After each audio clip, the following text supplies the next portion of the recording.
Olá, queridos amigos, aqui é a Sandra Amaral, fisioterapeuta, e o título do vídeo de hoje é Remédio ou Veneno? Bem, eu gostaria de falar hoje com vocês sobre o tipo de exercício físico que nós fazemos na fisioterapia.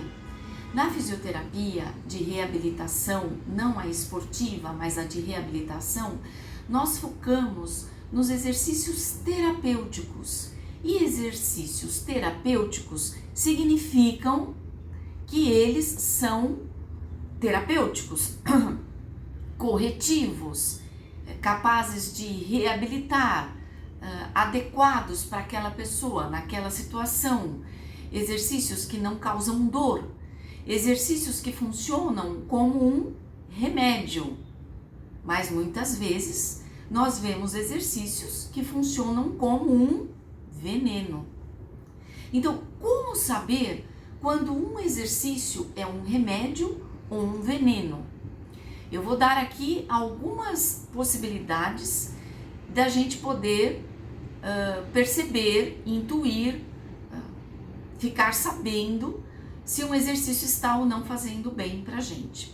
A primeira coisa é que quando você tem um problema e alguém fala, algum profissional da saúde fala para você, vai fazer academia e você está com dor, isso é uma questão, na minha opinião, muito delicada, para não falar irresponsável. Eu vou falar apenas muito delicada.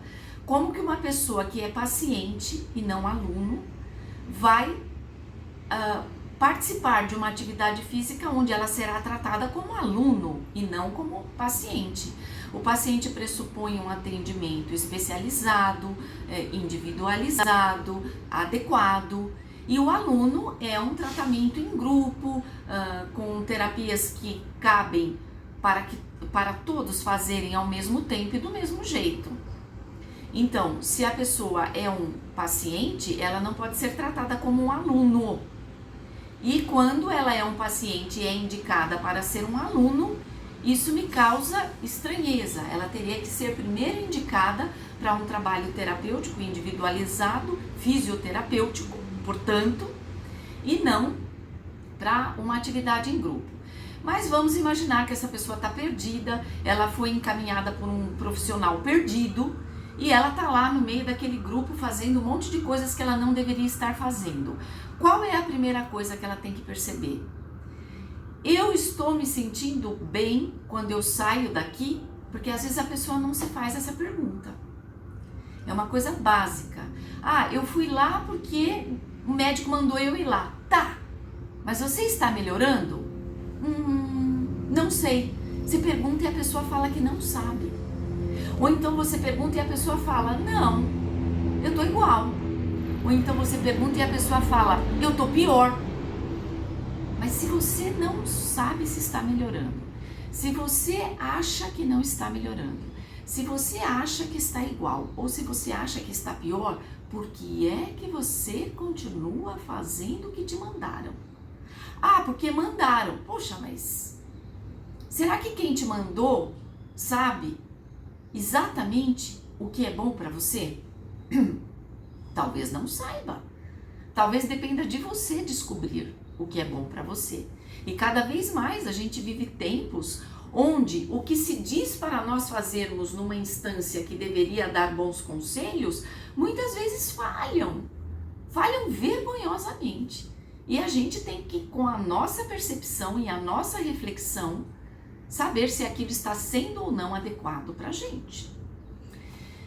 Então vamos imaginar que você está lá numa situação dessa e começou a refletir, falar, eu nunca pensei se isso está me fazendo bem ou mal, mas deixa eu pensar, será que está me fazendo bem? Eu saio da atividade, parece que eu estou melhor, dali 2 horas eu pioro. A atividade não está te fazendo bem. Como descobrir qual exercício, qual o momento exato daquilo que você está fazendo não está te fazendo bem? A gente precisa conversar muito para descobrir isso. Existe uma série de investigação que o profissional fisioterapeuta sabe fazer para te dizer, olha, provavelmente é esse exercício, provavelmente é aquele movimento. Mas vou aqui te dar em linhas gerais, bem gerais, como você pode tentar gerenciar essa situação na tua vida. Vamos imaginar que um exercício, por exemplo, um exercício do bíceps, tá? O exercício do bíceps, ele pode ser feito de várias formas. Vamos imaginar que um exercício do bíceps esteja sendo feito com o indivíduo com os cotovelos separados do tronco e ele esteja com dor nos ombros. Adianta eu diminuir a carga do exercício, ou seja, ao invés de 5 quilos eu diminuir para 1, talvez adiante. Mas o mais importante é diminuir a amplitude do movimento. Trabalhar com os cotovelos longe do tronco pressupõe um corpo mais condicionado. Se o corpo da pessoa, se ela é um paciente que deveria estar fazendo fisioterapia, ao invés de ser um aluno que está lá na academia fazendo exercício junto com todo mundo, a primeira coisa que eu aconselharia a fazer é não distanciar os cotovelos do tronco, aproximar os cotovelos do tronco, de forma que você trabalhe o seu bíceps com uma amplitude segura, uma amplitude livre de dor, certo? O próximo passo, a carga. Se ainda assim estiver doendo, essa carga provavelmente está muito forte. Então diminua a carga. É sempre bom começar com menos do que começar com mais, sentir dor e ter que reduzir.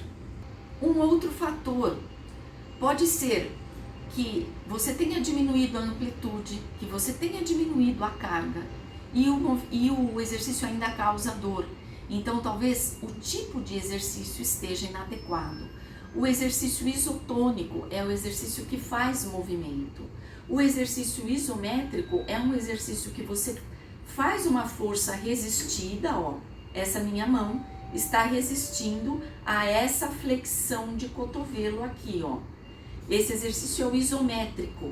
Você faz a força, mas você não faz o movimento. Talvez esse tipo de exercício, essa migração do exercício isotônico para o exercício isométrico, seja um parâmetro bacana, adequado para que esse indivíduo possa gerenciar a sua dor. Mas isso tudo não cabe ao aluno, ao paciente, cabe ao profissional. É o profissional que tem que fazer tudo isso. Às vezes o educador físico não está habilitado para trabalhar com dor. Muitos fazem trabalhos heróicos de trabalhar em grupo com dor. É admirável, mas muitas coisas escapam e talvez esta não seja a habilidade máxima do educador físico, que trabalha sempre a performance, a manutenção da boa forma física. Esse indivíduo provavelmente tem que ir para uma fisioterapia. Por que a fisioterapia é tão importante? Porque ela vai encontrar o tipo de exercício que é adequado para você naquele momento. Pode ser que o exercício adequado não seja nem o isotônico nem o isométrico. Às vezes um esboço de contração em posição neutra, enfim, existe um leque imenso de possibilidades terapêuticas para a gente utilizar com o indivíduo que sente dor. Isso sem contar que nós temos medidas analgésicas e anti-inflamatórias, como são as correntes interferenciais, corrente Alce, TNS, que é o TENS, ultrassom, laser. Nós temos equipamentos que ajudam a tirar os espasmos musculares e a destravar pontos gatilhos, como por exemplo o próprio ultrassom, quando usado de forma contínua, ele pode cumprir uma função de desbloquear pontos gatilhos, e quando ele é utilizado do modo pulsado, normalmente ele é anti-inflamatório. Para cada uma dessas modalidades existe um perfil enorme de programações da fase em que o paciente está passando. O profissional fisioterapeuta sabe programar esse equipamento para que ele ofereça para o paciente a melhor resposta terapêutica possível. Nós temos também o equipamento de moxa-bustão elétrica, que ajuda a ativar o fluxo energético daquele ponto que está bloqueado. Nós temos a magnetoterapia, que é excelente para fraturas, para inflamações agudas, inflamações crônicas, vários tipos de dor. Nós temos as terapias manuais, shiatsu, liberação miofacial, Mulligan, Maitland, são terapias que são focadas na articulação, para que você descubra o grau de movimento possível sem dor e comece a explorar aquele grau de movimento para que ele se amplie. Então existe uma gama muito grande de possibilidades terapêuticas para o indivíduo que sente dor. E às vezes ele fala assim, mas é muito investimento. Às vezes o investimento financeiro é bem menor do que você ficar com um ônus emocional, com uma qualidade de vida prejudicada, porque passou anos da sua vida sentindo uma dor que não é resolvida e talvez com 10, 20 sessões de fisioterapia essa dor seria resolvida, e o indivíduo prefere investir em alguma outra coisa material e não em alguma coisa física que seja traduzida em bem-estar físico e qualidade de vida e sentido de vida, porque a gente passar uma vida sentindo dor para um corpo perfeito que foi nos entregue para que tudo funcionasse bem, para que tudo desse certo, ele está avisando que algo está errado e nada é feito, a detrimento de você investir os seus recursos numa viagem. Às vezes você vai na viagem e volta mais destruído ainda fisicamente, mas coloca no currículo que foi para aquele lugar lá.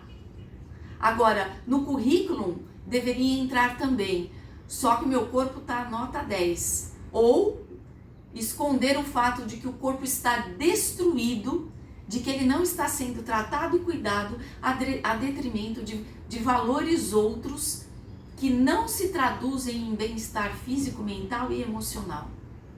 Então, esta é apenas uma reflexão para que você faça quando alguém te disser, alguém que você deposita a tua confiança, alguém da saúde, por exemplo, que você deposita a sua confiança, te disser faça isso, passe pelo teu crivo da razão. Será que ele está me dizendo para fazer a coisa certa?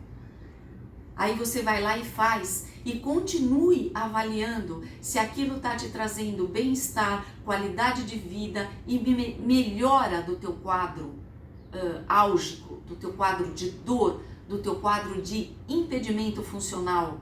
Porque às vezes você está fazendo uma coisa que te foi recomendada, você está igual ou pior e não reflete sobre isto e continua fazendo a mesma coisa. Pare, pense, reflita, pergunte para si mesmo se aquilo está sendo um bom caminho. Se não estiver sendo, mude, não tenha medo de mudar. Existem muitas terapêuticas excelentes, com profissionais acolhedores, competentes, preparados para te receber e te orientar e te reencaminhar e te reabilitar. Bem, queridos amigos, era isso que eu tinha para dizer para vocês hoje. Se o vídeo de hoje fez sentido para você, dê um joinha, comente aqui, porque às vezes o teu comentário ajuda outra pessoa. Compartilhe, inscreva-se no canal, faça uma corrente de propagação de boas notícias. Muito obrigada pela sua atenção e até o nosso próximo vídeo. Até lá!